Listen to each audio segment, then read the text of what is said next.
This House is in session. Minutes of the meeting held on Tuesday, 16th June 2020 to be deferred. Honorable Leader, Government Business. Mr. Speaker, I beg to move that the aforesaid minutes be deferred. The question is that the aforementioned minutes be deferred. All those honorable members in favor, please say aye. Those against, please say no. We think the ayes have it. The aforementioned minutes are hereby deferred.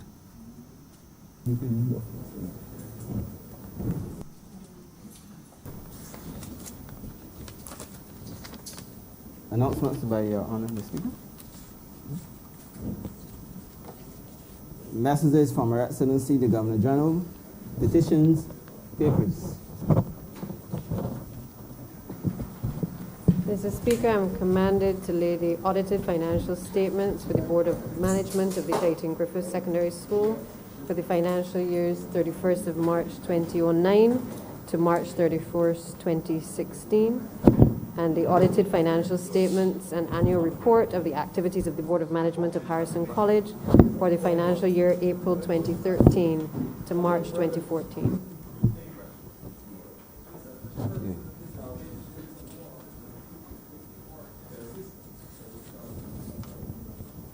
Government notices, private members' notices, notices of questions, reports from select committees, first readings of bills, statements by ministers, congratulatory and/or obituary speeches, personal explanations, motions for leave of absence, oral replies to questions, notices of motion for the adjournment of the House on matters of urgent public importance, orders of the day. Honorable Leader, Government Business. Mr. Speaker, I beg to move the suspension of standing orders 6, 16, 18, 20, 42, subsection 5, 43, and 44 be suspended for the remainder of today's sitting. The question is that the aforementioned standing orders be suspended for the remainder of the day's sitting. All those honorable members in favor, please say aye. Those against, please say no. Me think the ayes have it. The aforementioned standing orders are hereby suspended.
private members' business, sir? I just wish to inform the Honorable Chamber that in relation to the private member's business, each honorable member will be allowed a maximum of 30 minutes. I should also indicate.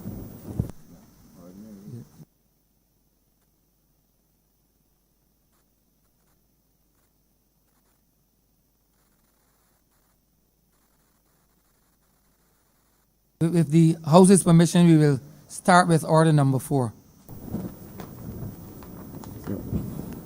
Order number 4, sir. In the name of Christchurch South, the honorable member of Christchurch South, to move the passing of a resolution that the House of Assembly, acting on behalf of and in the name of the people of Barbados, reconfirms the commitment of the nation of Barbados to champion and advocate for the cause of freedom and respect for human rights, inclusive of the eradication of all forms of anti-black racism. B, extends sincere and profound condolences to the immediate family of the late George Floyd, to his extended African American family, and to all American citizens, irrespective of race, who were deeply hurt by the tragedy. C, expresses support for the principle that Black Lives Matter and endorses the notion that it will not be possible to unequivocally assert that all lives matter unless and until all black lives are in theory and in practice treated with respect and regard that is their due. And D, confirms that Barbados will be more than willing to contribute human and other resources and to participate in any regional, hemispheric, or international initiative that is aimed at providing assistance to nations that are currently struggling with their national efforts to eradicate racism in general and anti-black racism in particular. Honorable member for Christchurch South. I'm obliged to you, Mr. Speaker. I beg leave of your honor to, just for a few seconds, express my own sympathy to those two young men who died tragically yesterday. Permit me to call their names, Mr. Glenroy James and Mr. Christoph Griffith. And I believe Mr. Griffith was involved in the business of journalism, and the business of journalism and the business of politics often coincide, and all the more reason that we shall miss him and miss him terribly. And to his family, to his friends, and to his colleagues at the nation, and to his larger family at the One Caribbean Corporation, I express my own sympathies, and I know that the House will join in this expression. I'm obliged to you, sir. Your Honor, it is my honor and duty to move today's resolution as read by the Clerk of the House. In doing so, Your Honor, I will not pretend that this is any reinvention of the wheel. The resolution itself will remind this chamber that similar resolutions have been debated and passed in various international fora, not least of all the United Nations. And it is not to say that we regard the United Nations with any greater reverence than the other international bodies, the Organization of African Unity, the Organization of American States, the European Community, several international bodies across this globe, Your Honor, have in the past recognized the importance of these resolutions, and they have recognized the importance of a commitment and man's recommitment to the eradication of anti-black racism as it afflicts all corners of this globe. I suppose, Mr. Speaker, it was just another street corner. Perhaps it was just another city, Minneapolis. But it is important that it was in the United States of America, which has in recent times been defaced with incidences of violence against black men on the streets of that country that we like to say is a great country. And the world has responded from Japan to Germany to England in the southern hemisphere, the Antarctica, those countries in the Antarctic, South Africa, all of the young people, and I say the young people across this globe have reacted with the voice of protest to this event, to the killing of George Floyd. And why? Why this one? Why is this one so different? Why is it that this one has attracted the attention of the world in the way that it has? I think, Your Honor, it has to do with the nature of that violent transaction. It was almost as if the lenses in our eyes were reduced to slow motion. It was a murder, cold and brutal, that extended itself in the eyes of the world for some 9 minutes. And that is unusual. That a man sits on another man or rests his body on another man with apparent nonchalance and squeezes the very life out of that child of God. Cold, calculated, vicious, deliberate. Perhaps, Your Honor, the world that saw it came to symbolize, or should I say, the nature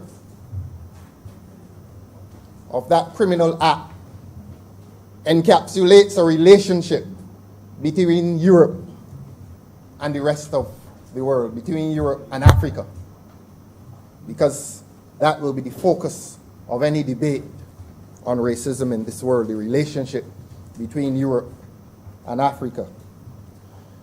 We're informed that the incident itself took 9 minutes. And my position is that it recaptures an entire relationship between Europe and Africa. It was as if a minute represented a generation, and I believe a generation is 33 years or thereabouts. It was as if 3 minutes represented a century, and 9 minutes represented 3 centuries of a terrible relationship between Europe and Africa. But, Your Honor, at the edge of that arena of death was a voice of a young man, and I watched the video and I glimpsed him only for a split second. That act, that event was one of violence. And there are philosophers and writers who will tell you that the relationship, the colonial relationship, was essentially one of violence. And there are others who will tell you that it is organized hatred. But at the edge of that arena of death, there was a young man whose voice was heard, pleading. And I will call him the criminal, pleading with the criminal to save the man's life. And, Your Honor, did he plead with the language of violence? No, he did not. If you revisit the tape, the recording, he used the language of brotherhood. I think the word is bro. He said, bro, he's not moving. Bro, are you serious? So that his resistance to this violent act was in the language of brotherhood. And that is an amazing thing. He did not return violence with violence. And that is important to note. And so we come to this place, and the world comes to this point in which it seeks to express revulsion against violence, against historical violence between Europe and Africa. But how do we interpret these events? How do we interpret these events? How do we bring a sense of understanding to what happened on that fateful day in May, I think? Perhaps in trying to interpret the event,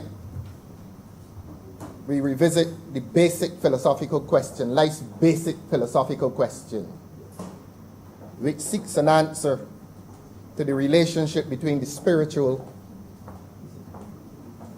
and the physical.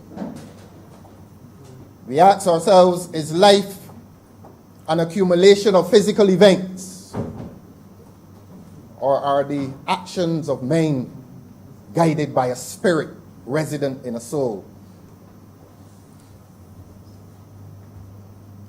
I speak in the presence of your chaplain. I speak in the presence of the leader of the opposition, whom I respect as a man of the cloth as well. And with their permission, I want to draw this house's attention to the good book, Ephesians 6:12. For we wrestle not against flesh and blood, but against principalities, against powers, against the rulers of the darkness of the world, against spiritual wickedness in high places. Let us focus on the word spirit and spiritual, because the good book reminds us that life is not exclusively an accumulation of physical events, that there is a spirit that guides the actions of men. And Ephesians tells us about spiritual wickedness in high places. Those of us of African descent who for the past 300 to 400 years have known only powerlessness must meet this violence, must meet what the book of Ephesians calls spiritual wickedness in high places. Do we meet it equally with spiritual wickedness? Do we? Or do we search into our souls and respond with virtue, and respond with a spirit that is opposite to what we have met? And when I say we, I'm talking about the Africans and the people in the Caribbean, what we have met for the last 300-400 years. In short, even under oppression, is there space within our being for acts of morality? Can we, as a people, find it within our souls to respond in the way that the young man responded at that arena of death when his brother was being killed? He found the language of brotherhood. He found the language of love. And in ordinary life, when we are oppressed, one of the most difficult things to achieve is that response based on love, that response based on brotherhood. Can we as a people locate it within our being? It takes faith, Your Honor.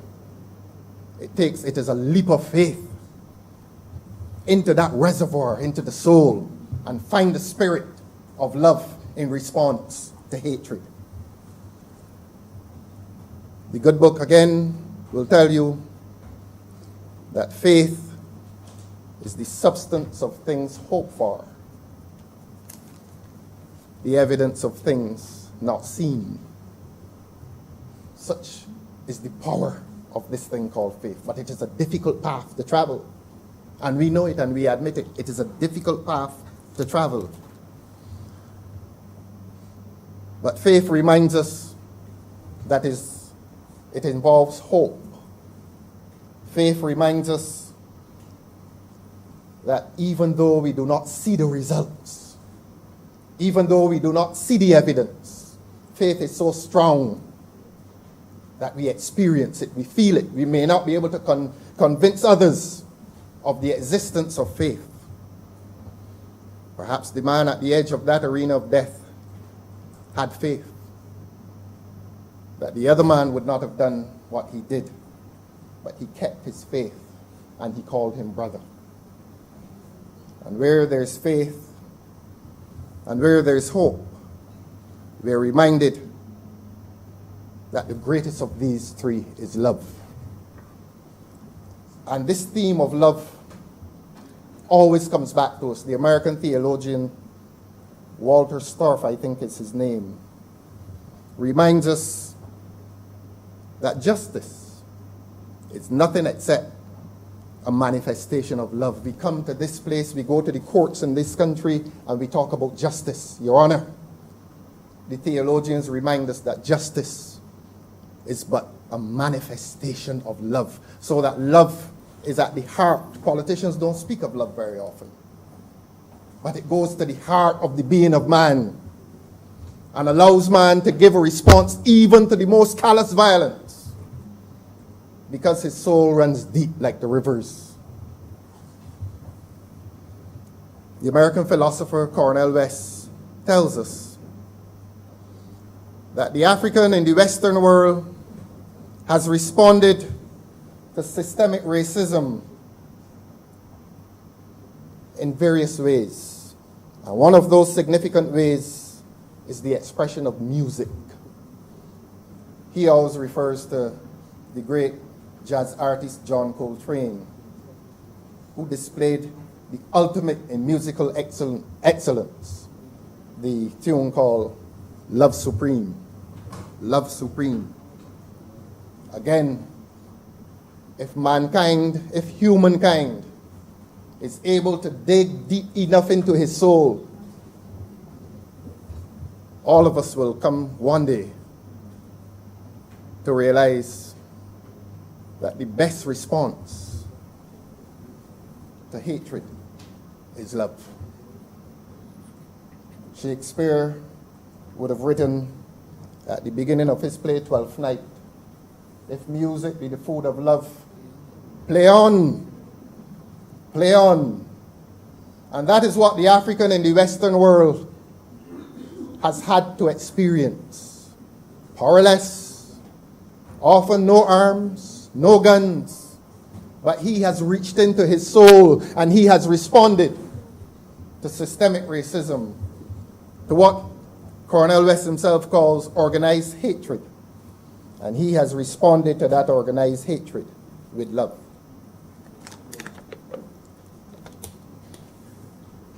Around the time that Shakespeare was writing those words, Europe and Western Europe did not know the language of racism. This is interesting.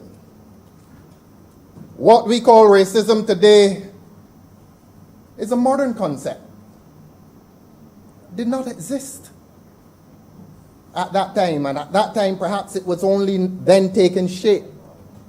Race was a cultural and national difference.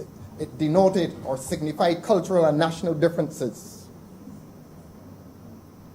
Race, after that, was to establish itself as a social hierarchy, where men were evaluated in society, not according to merit, not according to their capacity to love each other, but according to the color of their skin.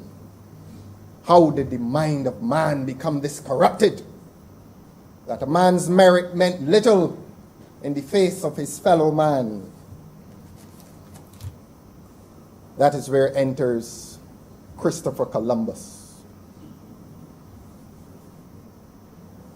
our earliest introduction in our primary schools was that this gentleman was sent by Isabella, Queen, to discover these lands. You smile, sir, because you know that I'm about to say that you cannot discover lands where people are already resident. But he came and told the Europeans that he was going to discover lands for them. But let us move past the elementary aspects of Columbus and Columbus's expedition. He came to the Caribbean, and like all expeditioners, he will record what he has experienced. And he wrote some journals. And he spoke of the beauty, he wrote of the beauty of these islands. Amazing, he'd never seen anything like it. But then, Your Honor, he came to a discussion in his journals about the people, the Amerindians who were living in these islands and who were living in this hemisphere across the pond from Europe. And I want to say to you, sir, and I want to say to the larger audience, what Columbus wrote back to his queen, Isabella, and told her about the peoples that he encountered in this part of the world. And I quote, he said, "They would make fine servants." I repeat, Columbus said of the Amerindians that he encountered in this part of the world, they would make fine servants. So already, he is establishing a relationship. He is establishing a social hierarchy. He is seeing these people for the first time. Clearly, their disposition and demeanor reflected pleasantness and friendliness. And rather than enter into wholesome human intercourse with them, he sees them as servants. And Your Honor, that is the beginning of a relationship between Europe and this part of the world. That is the beginning of the relationship between Europe and Africa. But he did not stop there. He did not stop at establishing that hierarchy. He did not stop at establishing that he was master and they were servants, potentially. His diary continues, "With 50 men, we could subjugate them all and make them do whatever we want." 50 men, Your Honor. He boasts to his queen that all he needed was 50 men and a whole population of these islands and this hemisphere. He could subjugate them all and make them do whatever he wanted, so that the relationship is not only master-servant, but it is violent. He contemplates violence against the people that he encounters for the first time in his life. And that is the beginning, Your Honor, of what we know as the colonial relationship. The relationship in which one man sees himself as the superior, and that man sees the other man as his inferior, and that they are joined by that belief. And that if he can convince the other man that he is inferior, the relationship in his corrupted mind is complete. And so we entered historically the phase of Amerindian genocide. The history will tell us that the Amerindians largely disappeared. Largely disappeared. They moved from the genocide of the Amerindian, and when I say they, I'm speaking of England. And let us not be squeamish about speaking of England. England itself is apologizing for these past acts of violence, for these past acts of inhumanity. And they moved to Irish servitude. The English brought the Irish here to make them servants, to do as Columbus contemplated ought to be done, to establish a relationship of master-servant. And after the experiment in Irish servitude, they moved to the experiment in Indian servitude, indentured labor, I believe they called it. And thereafter, African slavery. Let me pause and opine that the relationship of master and servant was qualitatively different from the relationship of master and slave. Let me unapologetically make that clear to be my position. And so this relationship, this racism had its ideology.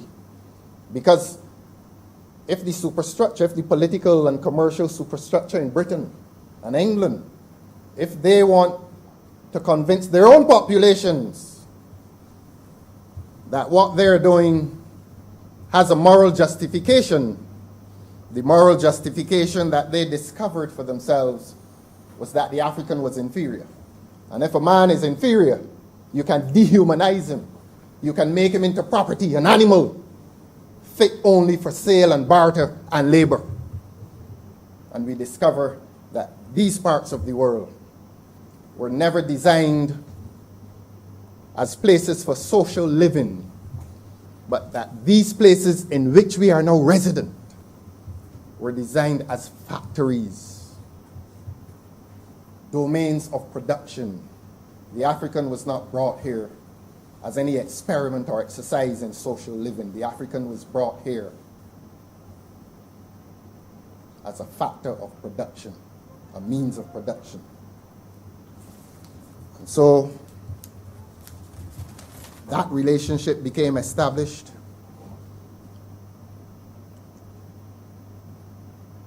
And it survived for many years, many years.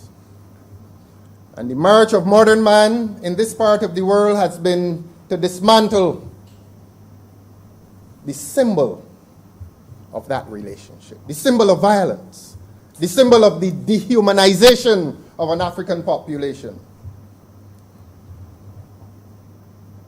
But it is one thing to dismantle the physical plantation. But when the attitudes survive, the problem still exists. And I was so happy, Your Honor, when I observed by the media the march which took place a few weeks ago in Barbados. When the young people of Barbados protested, not exclusively against the death of George John, but protested against a historical relationship of injustice. That was pleasing. And why was it so pleasing? And why was it so different from other protests? Because we've had several protests in this country before. We've had several protests in London before. We've had several protests across the Western Hemisphere. But now it reaches into Japan, and young Japanese are protesting against a history of injustice. And even Barbados found it possible that the sons and daughters of Europeans, Africans, and Indians march together. What beautiful humanity. How beautiful is humankind when humankind is joined in a common cause. And Your Honor, to me, that was the beauty of human conduct that is worthy of emulation. And they marched at the crossroad at the top of Broad Street. Now, Your Honor, when a man comes to a crossroad, it implies that his journey is not yet ended. A journey never ends at a crossroad. I spoke earlier of the 9 minutes of that relationship between the officer and George John lasting. George John, beg your pardon. George Floyd. I spoke of that relationship extending itself over 9 minutes. And I spoke of that 9 minutes symbolizing itself into 300 years. 9 minutes. The challenge to mankind today, what shall we do in the 10th minute? How shall we respond in the 10th minute? Again, I pause and I congratulate those young Barbadians, Africans, Europeans, and Indians all God's children who have embarked on that 10th minute in a legitimate search for justice. I applaud them. They found companionship. And I suspect they found companionship with each other. And I suspect that when the Guyanese poet Martin Carter wrote these words 70 years ago, he could not have imagined that the words from the poem, The Discovery of Companion, would become as relevant and as prophetic as they are today. Permit me to quote, Your Honor. This tower of movement, bending on the world, is shocked to motion, crumbling knee and face in the strange sands of discovery. A gasp of fear is the first farewell to death, the first wave of a hand, the first heartbeat. But the return of arrival is merciless, is a pool of dark water, a terrible mirror. To bend on a planet of misery is revelation like apocalypse. No longer the trunk of a palm, the trunk of a tree, but pillar of endurance. Yes, to be born again, astonished and made bare is awareness of companion. While the blue swords of lightning kill, knowledge is intense and scorching fire. And only when a man is clad in flame can he be made to know companion. Those young people in Bridgetown clad themselves in the flame of past injustice, and theirs has been a most noble search for justice. And I applaud them. I really do applaud them. And hopefully, the legacy of my generation left to future generations should be that we transform those places that memorialize and celebrate past injustice, that we should transfigure those places to beautiful vistas, to beautiful gardens in which our children and our children's children will live genuinely in peace and in harmony and with love one for the other as God ordained that his world should be ordered. And if I must end on that note, permit me to end again with a poem again from Martin Carter, For My Son. That is the name of the poem, and it is a name that implies legacy. What do we leave for our sons? What do we leave for our daughters? What do we leave for our beautiful children who occupy this country? Our beautiful children of Europe, our beautiful children of Africa, and our beautiful children of India. And lest I forget, our beautiful children of the Amerindian population, those of them who survived the genocide. Here once again is the voice of Martin Carter. The street is in darkness. Children are dreaming. Mankind is dreaming. It is midnight. When they left that square, it was left quiet. Your Honor, left quiet. How shall that square be transformed? Let us return to Martin Carter. It is midnight. The sun is away. Stars peep at cradles. Far seems the day. Who will awaken one little flower, sleeping and growing hour and hour? Dew is awake. Morning is soon. Mankind is risen. Flowers will bloom.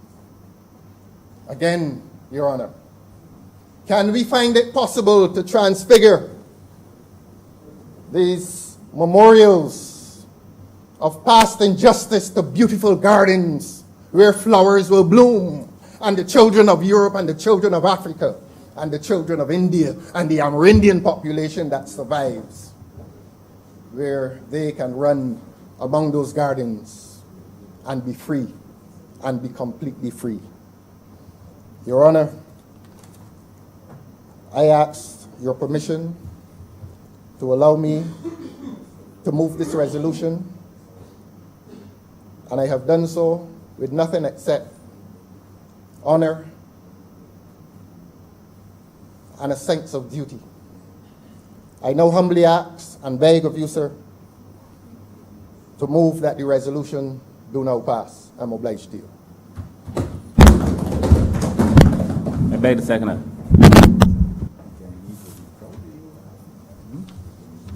Honorable Leader of the Opposition.